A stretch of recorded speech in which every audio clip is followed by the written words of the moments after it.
ईशा, हे मंगल ईशा, ओंकार तू गणेशा, अर्पण तन मन जीवन तुझला मयुरेशा, हे मंगल ईशा, ओंकार तू गणेशा, हे मंगल ईशा, ओंकार तू गणेशा, हृदयिता तव उजळीत ये हातात ये लाजत, हृदयिता तव उजळीत ये हातात ये लाजत, करती वरे शिंपित श्रावण प्रथमेशा, श्रावण प्रथमेशा, अर्पण तन मन जीवन तुझला मयुरेशा, मंगल ईशा, वेदांचे दे नवनीत शब्दांचे दे अमृत, वेदांचे दे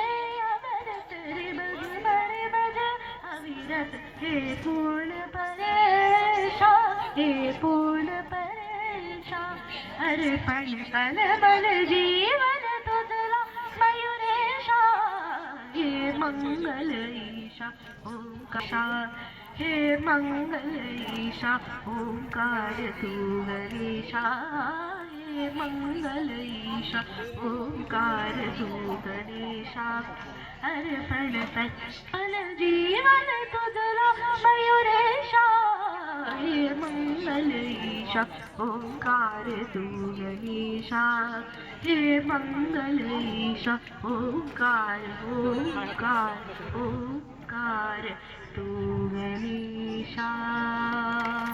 को अपने ड्रामा दिया है और जिन्होंने उसकी रिस्पॉन्सिबिलिटी ली थी वो सभी हेड प्लीज आगे आ जाइए, क्योंकि हमको सीक्वेंस लगाना है, सीक्वेंस से स्टार्ट करना है। होना पाना साथी है, जुग जुग जुग रेल चली है जीवन की, जुग जुग रेल चली है जीवन की। बड़े सुंदर बाग है, छोटी छोटी सी बातों से मोटी मोटी खबरों तक, छोटी छोटी सी बातों से मोटी मोटी खबरों तक, ये गाड़ी ले जाएगी हमको माँ की गोद से खबरों तक। छोटी छोटी सी बातों से मोटी मोटी खबरों तक, ये गाड़ी ले जाएगी हमको माँ की गोद से खबरों तक। सब चिल्लाते रह जाएंगे रुक रुक रुक रुक, जुक जुक जुक जुक रेल याद रहो, सामा बांध के रख लो लेकिन चोरों से होशियार रहो, जाने कब चलना पड़ जाए चलने को तैयार रहो। सामा बांध के रख लो लेकिन चोरों से होशियार रहो, जाने कब चलना पड़ जाए चलने को तैयार रहो। जाने कब सीटी बजाए सिग्नल जाए जो, जुक जुक जुक रेल चली है माल किया है वो, जुक जुक जुक रेल चली है जीवन की, जुक जुक जुक रेल चली है जीवन की, जुक जुक जुक रेल चली है जीवन की, जुक जुक जुक जुक रेल चली है जीवन की, रेल चली है जीवन की, रेल चली है जीवन की, रेल चली है जीवन की, रेल चली है जीवन की। जय श्री माताजी। सर्वांनी शांत बसायचं आहे, ड्रामाला सुरुवात होते। सर्वांनी शांत बसायचं आहे।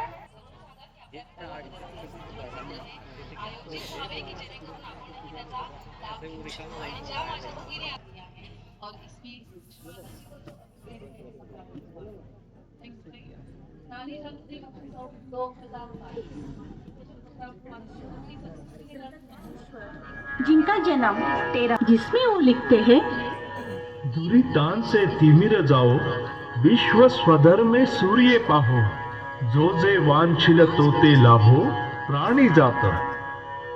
जनसाधारण लोगों के प्रति उनका इतना प्यार देखकर ही आज भी उन्हें ज्ञानेश्वर माऊली कहा जाता है। ऐसे ये संत ज्ञानेश्वर जी ने 21 साल की उम्र में समाधि ले ली। ऐसे संत ज्ञानेश्वर माऊली को हम कोटि कोटि प्रणाम करते हैं।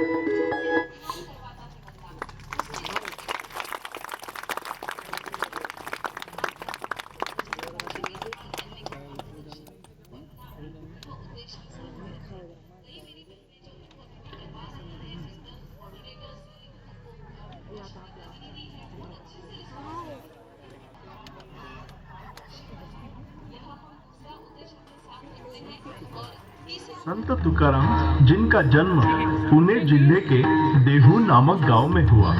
इनका पूरा नाम तुकाराम बोलोबा अंबिले था। तुकाराम जी 17वीं सदी के वारकरी संत थे। पंढरपुर के श्री विठ्ठल इनके आराध्य दैवत थे। तुकाराम जी की पत्नी का नाम जिजाई था, पर तुकाराम जी उन्हें अवली नाम से पुकारते थे। वह श्री विठ्ठल से बहुत चिढ़ती थी, क्योंकि तुकाराम जी सिर्फ विठ्ठल विठ्ठल जय हरि विठ्ठल ऐसे नाम स्मरण करते थे। उनका ध्यान ना घर में था ना बच्चों में। घर की हालत हमेशा बिगड़ी रहती थी, पर तुकाराम जी को उसकी तनिक भी चिंता नहीं थी। एक बार शिवाजी महाराज ने तुकाराम जी की भक्ति और आध्यात्मिक ज्ञान देखकर उन्हें बहुत सारा धन, सोने चांदी के आभूषण तथा कपड़े खुद जाकर देने का प्रयास किया, पर तुकाराम जी ने क्षमा मांगकर उन सब चीजों को लौटा दिया, क्योंकि तुकाराम जी बड़े श्रद्धा और भक्ति से अपने एक अभंग में कहते हैं, जाऊ देवाची या गावा देव देईल विसावा, देव सांगू सुख दुःख देव निवारील भूक। तुकाराम जी ने तुकाराम गाथा नामक ग्रंथ लिखा तथा उनके 5000 से भी ज्यादा अभंग लिखे हुए हैं, जो आज भी मानवीय जीवन में मार्गदर्शक है। ऐसे संत श्री तुकाराम जी का फाल्गुन वद्य द्वितीया को सदेह वैकुंठ आगमन हुआ। उसी दिन को तुकाराम बीज कहा जाता है। तो ऐसे निस्वार्थी संत तुकाराम जी को हम कोटि कोटि प्रणाम करते हैं।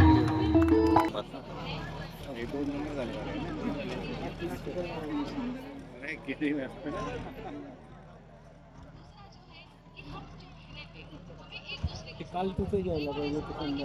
सुंदर होतं ना हे तिथे मोठ्या स्टेजवर घेतलं मोठ्या नागपूरकरांचं काम होतं किती छान आणि सुंदर असं नागपूरकरांना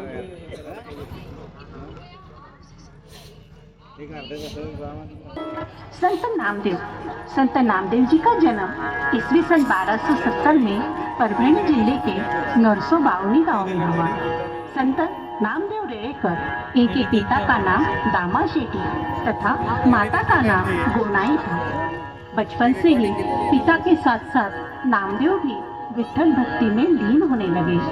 विसोबा खेचर नामदेव जी को गुरु के रूप में मिले। एक बार पिताजी के अनुपस्थिति में माँ ने उन्हें श्री विठ्ठल जी को नैवेद्य दिखाने के लिए कहा। नामदेव जी ने नैवेद्य दिखाया और श्री विठ्ठल भोजन ग्रहण करेंगे, इसी सोच में वहाँ इंतजार करने लगे। बहुत समय हो गया। आखिर हताश होकर उन्होंने कहा, ठीक है पांडुरंगा, आपको मेरे हाथ से ये नैवेद्य शायद पसंद नहीं आया, पर मैं भी आपको खिलाए बगैर यहाँ से हिलूंगा नहीं। आपके चरणों में अपना माथा पटक पटक के मैं देह त्याग करूँगा। और जैसे ही उन्होंने माथा पटकना शुरू किया, वहाँ विठ्ठल जी को प्रकट होना ही पड़ा। उन्होंने नामदेव जी को अपने हृदय से लगाया और नामदेव जी को ही भोजन खिलाने लगे। और बाद में श्री विठ्ठल ने भी नामदेव जी के हाथ से भोजन ग्रहण किया। ऐसे महान संत जिनके भक्ति के आगे साक्षात परमेश्वर को भी झुकना पड़ा, उन्होंने भागवत धर्म का प्रसार पूरे भारत भर किया। विविध प्रांतों में घूमते घूमते वह पंजाब जाकर पहुँचे। वहाँ उन्होंने पंजाबी बोली आत्मसात की। उनके द्वारा लिखे गए 125 पदों में से 61 पद गुरु ग्रंथ साहिब में शामिल हैं, जिन्हें नामदेव जी की मुखवाणी कहा जाता है। इसके अलावा 2500 के ऊपर उनके अभंग हैं। ऐसे नामदेव जी ने उम्र के 81 साल में ईस्वी सन 1350 में पंढरपुर में समाधि ले ली और श्री विठ्ठल के चरणों में वो लीन हो गए। ऐसे महान संत नामदेव जी को हम कोटि कोटि नमन करते हैं।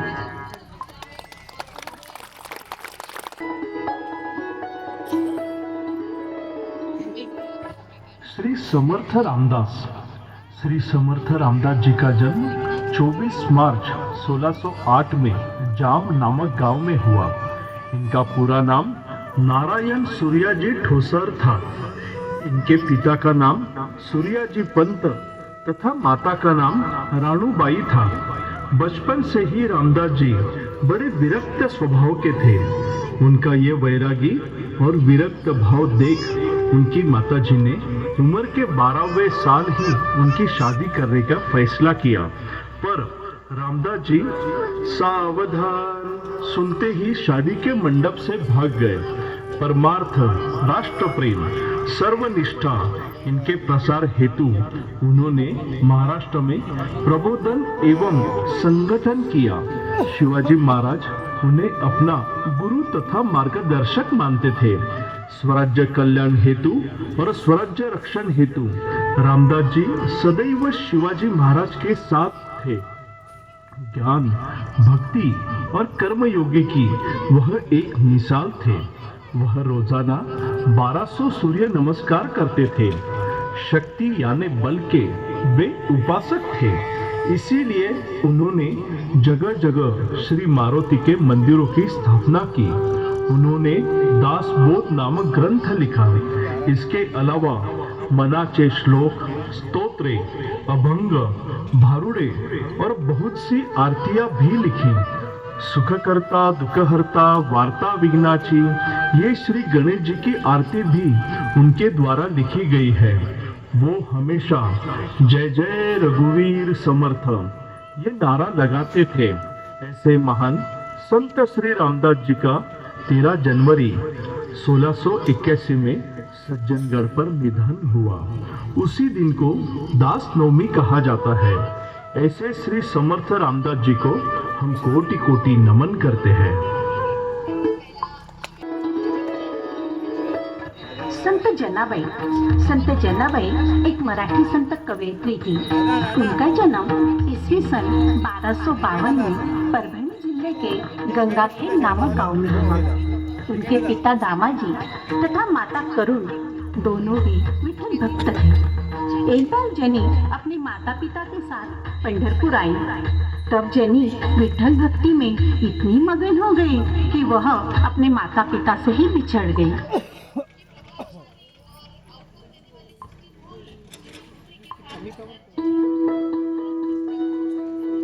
पैठण में था। उनके पिता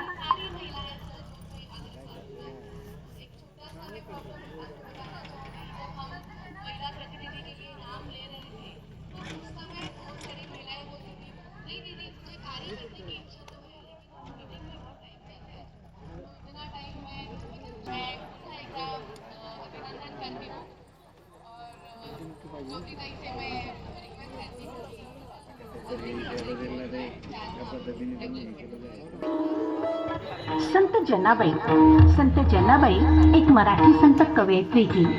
उनका जन्म इसवी सन 1252 में परभणी जिले के गंगाखेड नामक गांव में हुआ। उनके पिता दामाजी तथा माता करुण दोनों ही विठल भक्त थे। एक बार जनी अपने माता पिता के साथ पंढरपुर आई। तब जनी विठल भक्ति में इतनी मगन हो गई कि वह अपने माता पिता से ही बिछड़ गई। माता पिता परेशान होकर वहां से निकल गए। रात भर जनी अकेली ही मंदिर में बैठी रही। सवेरे जब दामा शेट्टी यानी संत नामदेव जी के पिताजी जब मंदिर आए तो उन्होंने जनाबाई को देखा और वह उसे अपने घर लेके आए। सबको उसे देख बहुत खुशी हुई, पर नामदेव की माता गुणाई को बड़ा गुस्सा आया। तब जनाबाई ने कहा, माता जी आप परेशान मत होइए, मैं आपके घर के सब काम करूंगी। ऐसे वह नामदेव जी के घर की दासी बन गई। संत नामदेव जी का व्यवहार देख, उनकी विठल भक्ति देख जनाबाई ने उन्हें अपना पारमार्थिक गुरु माना। इसीलिए वह खुद को नामयाची दासी कहती थी। घर के सब काम करते करते जनाबाई विठल भक्ति में मगन हो जाती थी। कभी कभी वह इतना थक जाती थी कि स्वयं विठल उनके काम में मदद करने आ जाती थी, जैसे पीसना तो कभी कूटना। जनाबाई के अभंग खुद पांडुरंग लिखा करते थे। उनके अभंग में वास्तविकता थी, विठल भक्ति थी, जीवन की सच्चाई थी।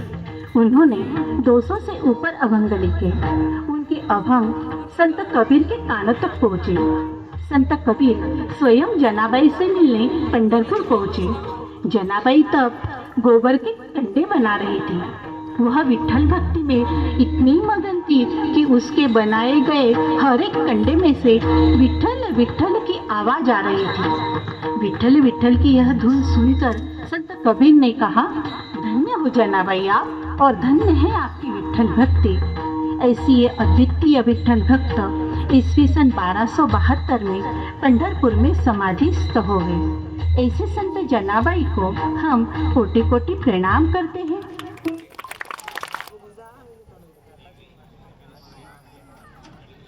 मामी भी येते वरती।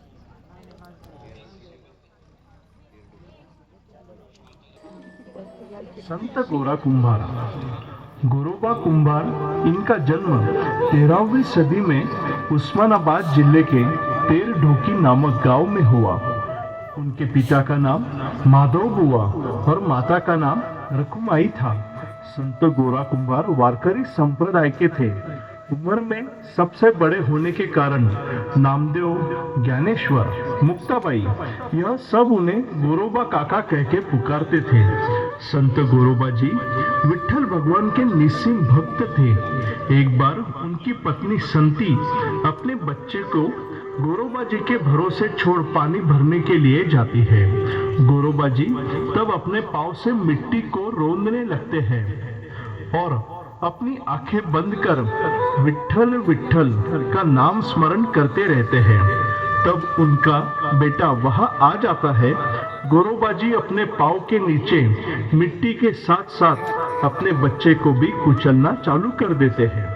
जब उनकी पत्नी पानी लेकर आती है तो वह अपने बच्चे को ढूंढने लगती है। अचानक उसका ध्यान मिट्टी की तरफ जाता है तो उसे अपने बच्चे को देखकर वह रोने लग जाती है।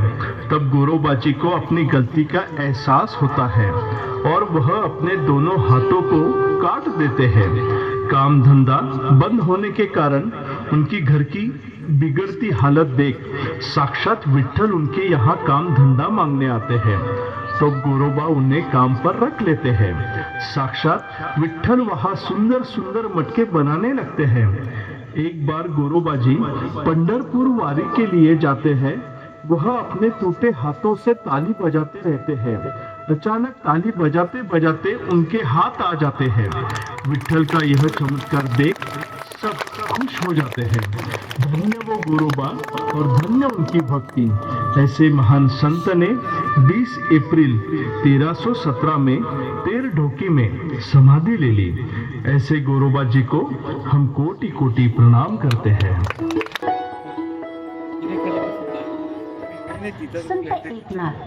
संत एकनाथ जी का जन्म ईस्वी सन 1533 में पैठण में हुआ।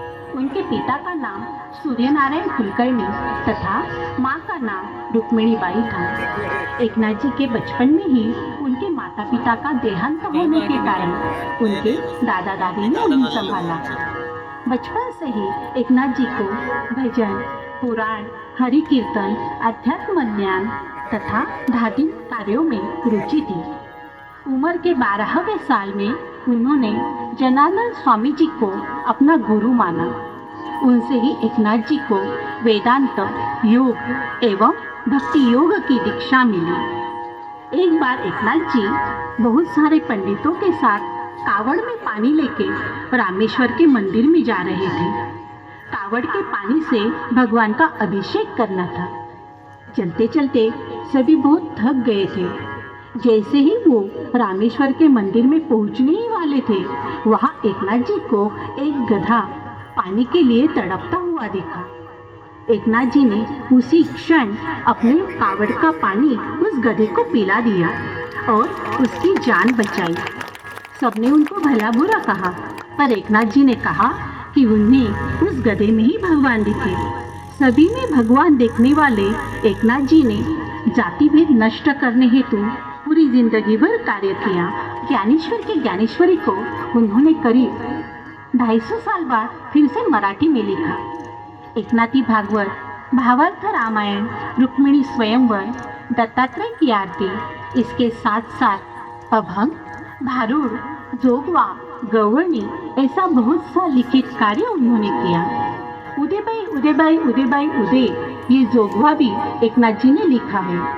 वह खुद को एका जनार्दनी कहते थे। ऐसे महान संत एकनाथ जी का 25 फरवरी 1599 में निधन हुआ। वो दिन आज भी एकनाथ षष्ठी के नाम से जाना जाता है। ऐसे शांति ब्रह्म कहे जाने वाले संत एकनाथ जी को हम कोटि कोटि नमन करते हैं।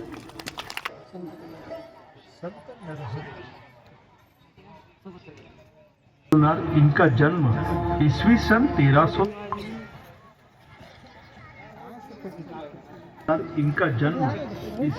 1313 में पंढरपुर में सुनारपुर में हुआ।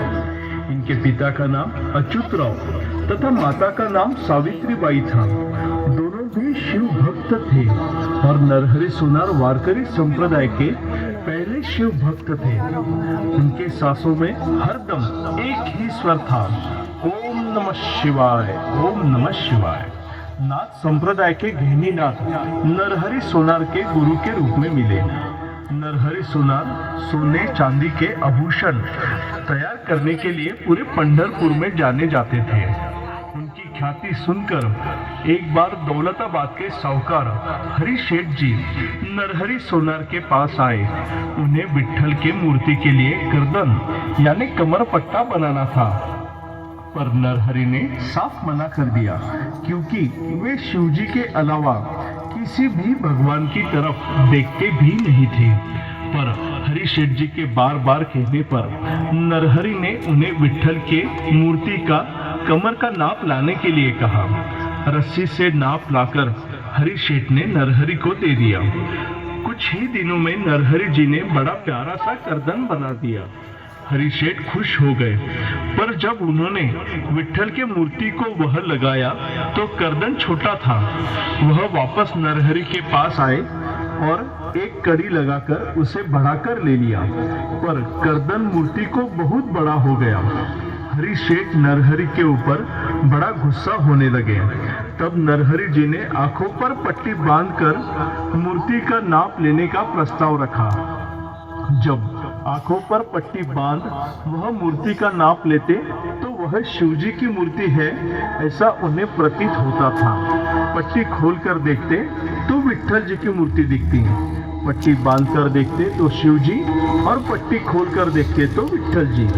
अंत में उन्हें समझ आ गया कि शिवजी और विट्ठल एक ही है।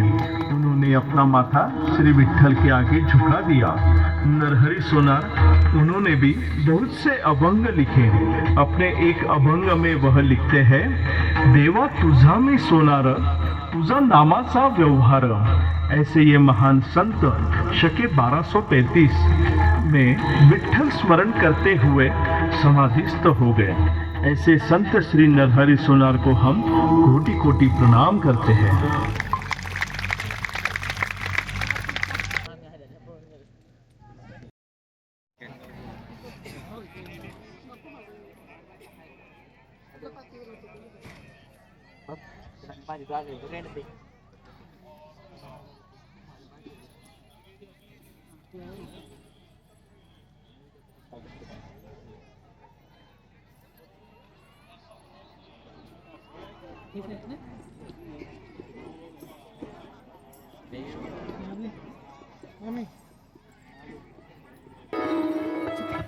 संत चोखामेळा। संत चोखामेळा 13वीं सदी के संत थे, जिनका जन्म बुल्ढाना जिले के मेहुणा नामक गांव में हुआ। चोखामेळा महाल जात के थे। यह समाज भक्ति संप्रदाय से बहुत ही दूर था। पशु जैसा बर्ताव लोग इनके साथ करते थे। आखिर में अपनी पत्नी सोयराबाई के साथ वह पंढरपुर आ पहुंचे। अपना काम धंधा करते करते वह विट्ठल नाम में दंग हो जाते थे। संत शिरोमणि नामदेव जी उन्हें गुरु के रूप में मिले, जिनके वजह से चोखामेळा को आत्मोन्नति का नया मार्ग मिला। महान होने के कारण उन्हें मंदिर के अंदर आना मना था, तो वह सवेरे सवेरे महाद्वार से ही विट्ठल जी का दर्शन कर लेते थे। सोयराबाई भी विट्ठल की निस्सीम भक्त थी। एक दिन उन दोनों को साक्षात्कार हुआ कि श्री विठल उनके यहाँ पे खाना खाने आएंगे। दोनों पति पत्नी बहुत खुश हो गए। उन्होंने अपने घर को सजाया। सोयराबाई ने अच्छे अच्छे पकवान बनाए। श्री विठल आए तब उनका स्वागत किया, उन्हें भरपेट खाना खिलाया। खाते समय थोड़ा सा मट्ठा विठल जी के पीताम्बर पे गिर गया, पर उस पर ध्यान न देते हुए श्री विठल जी ने प्रसन्न होकर अपने गले का रत्नों का हार चोखा मैया को भेंट दे दिया और मंदिर की तरफ उन्होंने प्रस्थान किया। सवेरे जब पुजारी को भगवान के गले में रत्नों का हार दिखा नहीं तो उसने चोखा मैया को चोर समझ के बहुत ही पिटवाया। पर जब चोखा मैया ने सारी हकीकत पुजारी जी को बताई और मट्ठा गिरने की बात भी बताई, तब पुजारी जी ने श्री विठल के पीताम्बर पर मट्टे का दाग सच में देखा तो उन्होंने चोखा मैया से माफी मांगी। जोहार माई बाप जोहार, ये उनका अभंग दिल को छू जाता है। संत चोखा मैया जी इतने विठलमय हो गए थे कि उनके निधन पश्चात उनके अस्थियों में से भी विठल विठल की आवाज आती थी। इसलिए उनकी अस्थियों को नामदेव जी ने पंढरपुर के महाद्वार के आगे एक खड्डा खोदकर उसमें डाल दिया। संत चोखा मैया का वही समाधि स्थल आज भी पूजनीय है। ऐसे महान संत चोखा मैया को हम कोटि कोटि नमन करते हैं। संत सावतामाळी। सावतामाळी इनका जन्म ईस्वी सन 1250 में सोलापुर जिले के आरण नामक गांव में हुआ। इनके पिता का नाम पुरसोबा और माता का नाम नागिनाबाई था। बचपन से ही सावतामाळी विठ्ठल भक्त थे। फूल, फल और सब्जियां उगाना उनका पूर्वजों से चलता आया व्यवसाय था। कर्मे ईशु भजावा अर्थात कर्म करते करते भगवान को याद करना, ऐसी उनकी यह वृत्ति देखकर विठ्ठल जी स्वयं उनसे मिलने आते थे। सावता जी कभी भी पंढरपुर गए नहीं, क्योंकि उनका मानना था कि ईश्वर को प्रसन्न करने के लिए योग याग, जप तप, व्रत साधना, इन चीजों की बिल्कुल ही आवश्यकता नहीं है, बल्कि ईश्वर का सिर्फ अंतःकरण से चिंतन आवश्यक है। अपना काम करते करते वह अभंग गाया करते थे, जैसे कांदा मुळा भाजी अवघी विठाई माझी, लसूण मिरची कोथिंबिरी अवघा झाला माझा हरी। सावता जी के अभंग लिखने का काम संत काशीबा गुरव इन्होंने किया। उन्होंने 37 अभंग लिखे। उन्होंने अभंगों द्वारा धार्मिक प्रबोधन एवं भक्ति प्रसार का कार्य किया और सबको आत्मोन्नति का मार्ग दिखाया। संत सावतामाळी ने 13वीं सदी में समाधि ले ली। ऐसे संत सावतामाळी को हम नमन करते हैं। संत मुक्ताबाई। संत मुक्ताबाई इनका जन्म 1279 में पैठण नजदीक आपे गांव में हुआ। इनके पिता का नाम विठल पंत तथा माता का नाम रुक्मिणीबाई था।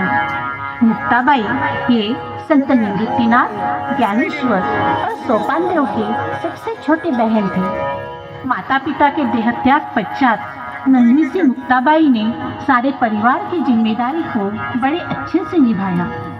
चारों भाई बहन भक्ति विद्या और ब्रह्म विद्या में पारंगत थे। संत निवृत्तिनाथ मुक्ताबाई के आध्यात्मिक गुरु बने। नाथ संप्रदाय के गुरु गोरक्षनाथ इनकी कृपा से मुक्ताबाई को अमृत संजीवनी प्राप्त हुई। अपनी उम्र के 8वें साल ही वह योगी चांगदेव महाराज के आध्यात्मिक गुरु बने। चांगदेव 65, इसका अर्थ मुक्ताबाई ने विस्तार पूर्वक उन्हें बताया। समाज से मिलने वाले अन्यायकारक व्यवहार के कारण जब ज्ञानेश्वर जी रूठ गए और उन्होंने अपने आप को एक कुटिया में बंद कर लिया, तब मुक्ताबाई ने अपने बड़े भाई को समझाते हुए टाटी यानी दरवाजा खोलो ज्ञान देवा ऐसा कहते हुए 42 अभंग लिखे। वो आज भी टाटी के अभंग नाम से जाने जाते हैं। संत मुक्ताबाई ने ज्ञान बोध यह ग्रंथ भी लिखा। संत ज्ञानेश्वर जी के समाधि पश्चात निवृत्तिनाथ अपनी बहन मुक्ताई को लेके तीर्थ यात्रा पर निकल पड़े। 12 मई 1297 में जब वे दोनों तापी नदी के तट पर आए तब अचानक से एक बिजली जोर से गिरी और उस प्रकाश में मुक्ताबाई लुप्त हो गई, मानो एक शक्ति दूसरे शक्ति में विलीन हो गई हो। इसीलिए संत मुक्ताबाई को आदिशक्ति भी कहा जाता है। इस आदिशक्ति मुक्ताबाई की समाधि जलगांव जिले के कोथड़ी नामक गांव में है। ऐसे संत मुक्ताबाई को हम कोटि कोटि प्रणाम करते हैं। संत गाडगे बाबा इनका जन्म 23 फरवरी 1876 में अमरावती जिले के शेंडगांव नामक गांव में हुआ। उनके पिता का नाम झिंगराजी तथा माता का नाम सखुबाई था। संत गाडगे बाबा का पूरा नाम देबूजी झिंगराजी जानोरकर था। दुर्भाग्य से बचपन में ही उनके पिताजी का देहांत हो गया, इसीलिए उनका पूरा बचपन मूर्तिजापुर के दापोरे नामक गांव में अपने मामा जी के यहाँ पे गया। 1892 में उनकी शादी कुंताबाई नामक लड़की से हुई, पर आध्यात्म और समाज सेवा में रुचि होने के कारण उन्होंने अपना जीवन जन सेवा में अर्पण कर दिया। वह आधुनिक संत तथा समाज सुधारक भी थे। वो हमेशा फटे हुए कपड़ों की कमीज, फटा जोड़ लगा हुआ धोतर पहनते थे। उनके एक हाथ में खराटा तथा दूसरे हाथ में खापर, जिसे मराठी में गाडगे कहते हैं, वो रहता था। इसीलिए उन्हें गाडगे महाराज कहा जाता था। अनिष्ट रूढ़ी परंपराओं का तथा रीति रिवाजों का उन्होंने हमेशा विरोध किया। गांव जगने से पहले वह गांव में आकर पूरा गांव स्वच्छ करते थे। अपने भजन कीर्तन द्वारा वह लोगों के अज्ञान तथा अंधश्रद्धा पर टीका टिप्पणी कर जन जागृति करते थे। खुद अनपढ़ होते हुए भी उनका ज्ञान सबको चौंका देने वाला था। भौतिक सुख तथा संपत्ति का उन्हें कुछ भी मोह नहीं था। लोगों से मिलने वाले धन का उपयोग उन्होंने गांव-गांव में स्कूल, धर्मशाला, अस्पताल तथा गौशाला बनाने में किया। कर्मवीर भौराव पाटिल इनके रयत शिक्षण संस्था में उनका काफी योगदान था। वह अपने कीर्तन में गोपाला गोपाला देवकी नंदन गोपाला कहकर लोगों में जोश भर देते थे। स्वच्छता के प्रसारक श्री संत गाडगे बाबा का निधन 20 दिसंबर 1956 में हुआ। उनके कार्य तथा सेवा का गौरव करने हेतु महाराष्ट्र सरकार ने संत गाडगे बाबा ग्राम स्वच्छता अभियान शुरू किया। ऐसे महान संतों को हम कोटि कोटि नमन करते हैं। संत तुकडोजी महाराज का जन्म 30 अप्रैल 1909 में अमरावती जिले के यावली नामक गांव में हुआ। उनके पिता का नाम बंडोजी तथा माता का नाम मंजुळाबाई था और उनका पूरा नाम माणिक बंडोजी इंगळे था। श्री संत आडकोजी महाराज उनके गुरु थे, जिन्होंने माणिक से उनका नाम तुकडोजी किया। संत तुकडोजी महाराज ने अपने भजन कीर्तन द्वारा अंधश्रद्धा निर्मूलन का कार्य किया। वह एक कवि तथा समाज सुधारक थे। ज़्यादा पढ़े लिखे न होते हुए भी उनकी तत्वज्ञान क्षमता बहुत ही उच्च कोटि की थी। भारत छोटे छोटे गांव से बना देश है और गांव का विकास हुआ तो पूरे भारत देश का विकास होगा, ऐसी उनकी सोच थी। 1942 के भारत छोड़ो आंदोलन में उनका सक्रिय सहभाग था, जिसके वजह से उन्हें जेल में भी जाना पड़ा। आचार्य विनोबा भावे इनके भूदान चळवळ में भी उनका सहभाग था। उन्होंने ग्राम गीता नामक ग्रंथ लिखा, जिसमें उन्होंने गांव के विकास हेतु सभी आवश्यक साधनों का विस्तार से वर्णन किया। उन्होंने हिंदी एवं मराठी में 3000 से भी अधिक भजन लिखे। वे उत्तम वक्ता तथा संगीतकार थे। धर्म, राष्ट्र, समाज तथा शिक्षा पर आधारित उन्होंने बहुत से लेख लिखे। खंजीरी भजन उनके प्रबोधन का एक आकर्षण था। 1935 में उन्होंने मोजरी में गुरुकुंज आश्रम की स्थापना की। जापान जैसे देश में जाकर उन्होंने विश्व बंधुत्व का संदेश दिया। सामुदायिक प्रार्थना पर उन्होंने विशेष जोर दिया। उनका ये कार्य देख डॉक्टर राजेंद्र प्रसाद इन्होंने टुकड़ोजी महाराज को राष्ट्र संत इस पदवी से सम्मानित किया। ऐसे महान संत टुकड़ोजी महाराज का देहांत 11 अक्टूबर 1968 में मोजरी में हुआ। ऐसे महान राष्ट्र संतों को हम कोटि कोटि प्रणाम करते हैं, क्योंकि ये संत ही है जो हमें जीवन जीना कैसे और परमेश्वर से मिलना कैसे ये सिखाते हैं। तो इन सब गुरु स्वरूप संतों को वंदन कर श्री माँ के कोटि कोटि आभार व्यक्त करते हैं, जिनके असीम कृपा से ही ये इतना सुंदर प्रयास हम कर सके। तो परम पावनी श्री माँ को कोटि कोटि प्रणाम कर उनके श्री चरण कमलों में शरणागत भाव से इतना ही कहते हैं।